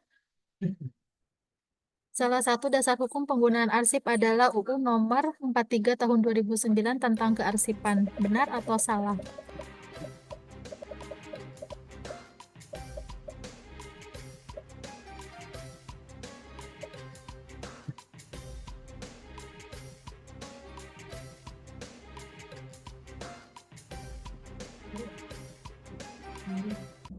Jawabannya adalah benar. Nah, ini sudah banyak yang menjawab benar, yaitu ada 62. Sedangkan yang masih salah ada 7. Kita lihat untuk skornya, apakah masih Barbie? Ya, ternyata masih Barbie di peringkat pertama. Untuk selanjutnya, arsip hanya dapat digunakan oleh pejabat dan pegawai untuk kepentingan kedinasan sesuai dengan kewenangannya. Apakah pernyataan tersebut benar atau salah?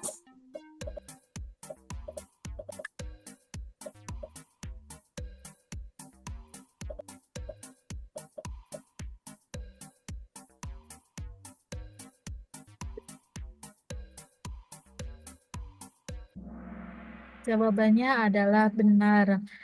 Untuk selanjutnya kita lihat skornya. Wah, ini masih Barbie di peringkat pertama. Kemudian kita lanjut ke soal terakhir. Ketersediaan dan autentitas arsip menjadi tanggung jawab unit kearsipan. Pernyataan tersebut benar atau salah?